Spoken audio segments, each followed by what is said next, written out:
kemarin malam saya dengan resmi sudah menyampaikan di satu TV swasta secara live bahwa kami dari kantor Ranlofom telah resmi mengajukan permohonan untuk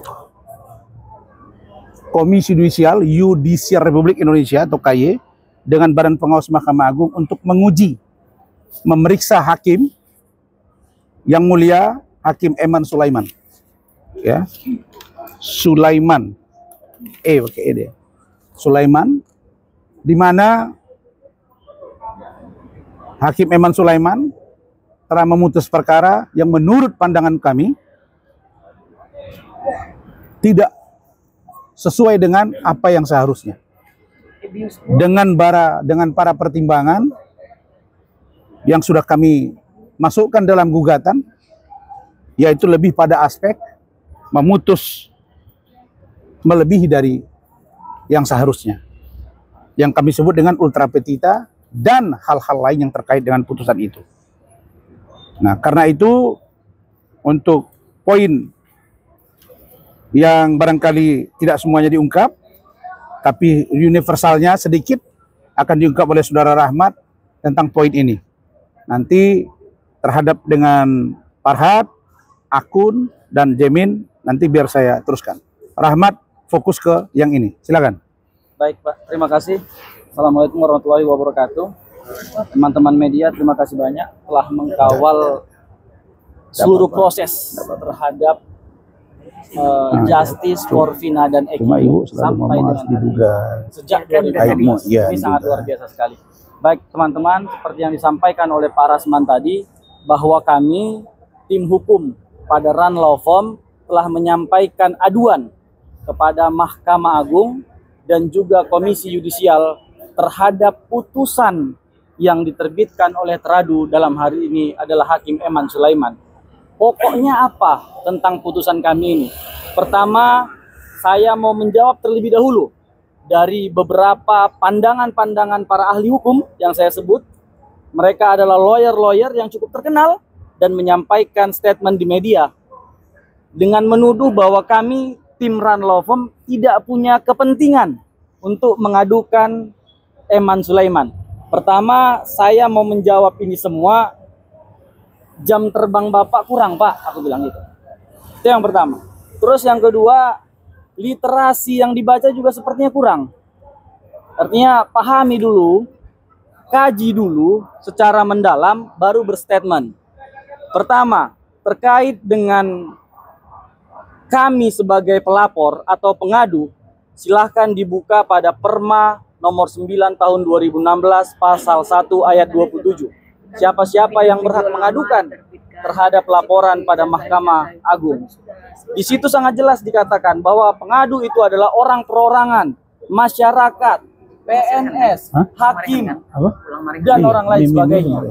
Artinya kami para pengadu ini memiliki KTP, kartu tanda identitas sebagai warga negara Indonesia, sehingga kami memiliki hak untuk mengadukan ataupun menjadi pengadu terhadap putusan pra peradilan yang diterbitkan oleh Teradu Hakim Eman Sulaiman.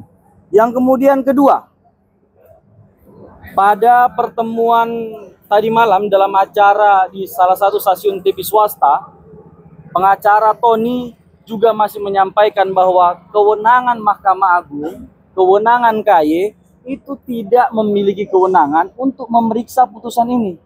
Karena ini adalah putusan yang sudah final dan banding. Ini putusan yang sudah mengikat, kata dia. Dia kurang baca juga, walaupun sebenarnya Bapak sudah hadirkan peraturan Perma nomor 4 tahun 2016. Di situ sangat jelas diterangkan. Pasal 4 ayat 2 yang mengatakan bahwa Mahkamah Agung berwenang untuk menganalisis, untuk memberi petunjuk, untuk memeriksa putusan pra peradilan. Artinya jelas, secara kewenangan kami telah memiliki itu. Makanya aduan kami ini kami yakini sangat-sangat berdasar. Kemudian teman-teman semuanya, apa poin-poin yang menjadi fokus kami terhadap putusan pra peradilan? Pertama, saya tegaskan terlebih dahulu.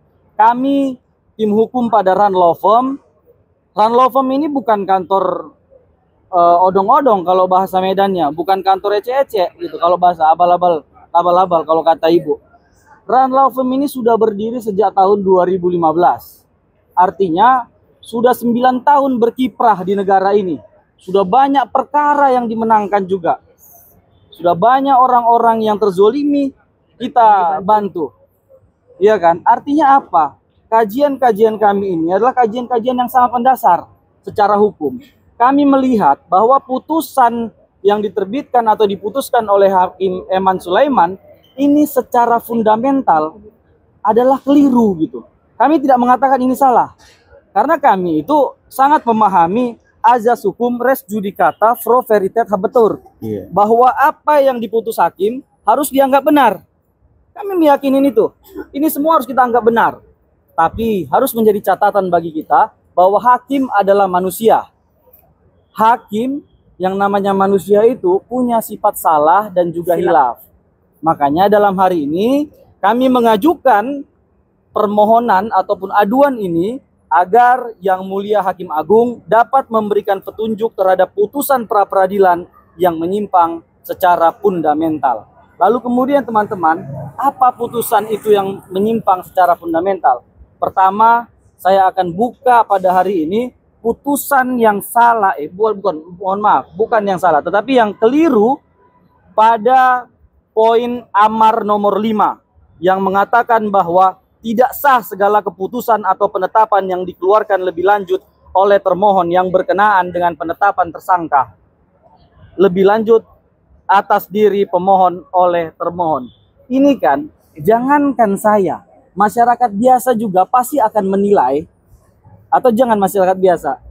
Ada Bung Reja Indragiri yang dalam suatu podcast menyatakan bahwa putusan ini adalah putusan yang visioner. Bagaimana mungkin hakim bisa memutuskan begini, kan begitu? Bagaimana mungkin hakim bisa memerintahkan di masa depan?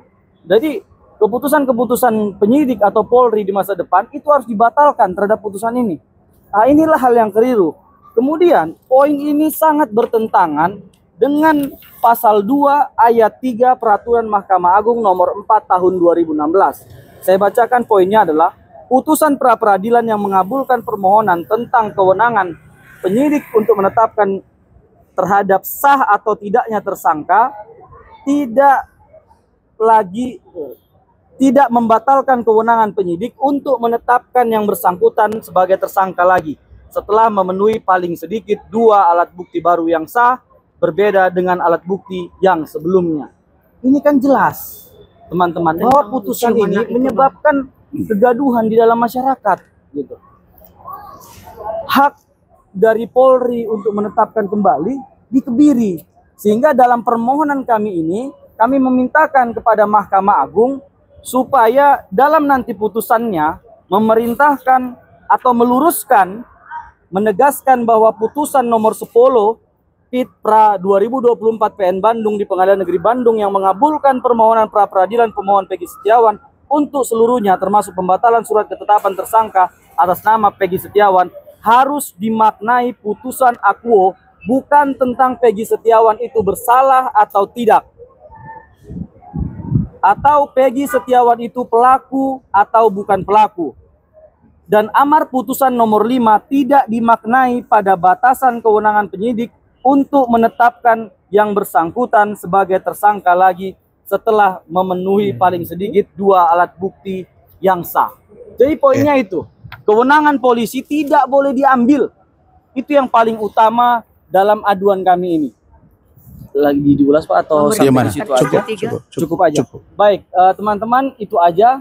Karena memang kalau diulas ini secara dalam, nanti akan menimbulkan polemik. Biarkan ini kita serahkan kepada Mahkamah Agung yang memutus. Artinya kami dari tim Ranlovem siap dipanggil oleh Mahkamah Agung untuk menyerahkan bukti-bukti ataupun dokumen-dokumen pendukung terhadap perkara ini. Saya pikir itu, Pak. Baik. Berarti ada kemungkinan Peggy Setiawan ini bisa jadi ditahan lagi. Secara hukum kemungkinan itu sangat terbuka. Karena Polri itu tidak boleh dibatasi kewenangannya untuk menerbitkan sprindik baru. Secara hukum itu sangat terbuka. ketika ini sudah diterbitkan sprindik baru, maka akan berjalan lagi nih prosesnya. Ya, kemudian apakah Peggy akan ditetapkan tersangka lagi, tergantung alat buktinya lagi nanti. Nah, ketika dia sudah ditetapkan tersangka, maka Peggy Setiawan harus ditahan karena pasal yang dituduhkan tidak main-main. Pasal pembunuhan dengan ancaman seumur hidup, kan begitu. Bahkan hukuman mati. Bahkan hukuman mati. Ya, baik. Kalau tentang statement dari Saudara Rahmat, itu benar. Itu sudah diatur. Makanya kita uji putusan hakim itu di Perma nomor 4 2016. Di situ disebut bisa ditersangkakan lagi. Tuh, yang kedua, hakim juga, Mahkamah Agung juga berhak untuk menegur, memberi petunjuk, ya kan? Nah, terhadap putusan yang menyimpang, yang bersifat fundamental. Ini fundamental. Ini fundamental ini. Oke, jadi itu sehingga nanti kita lihat bagaimana KY, bagaimana Badan Pengawas Mahkamah Agung untuk menindaklanjuti, kami siap untuk memberikan data-data.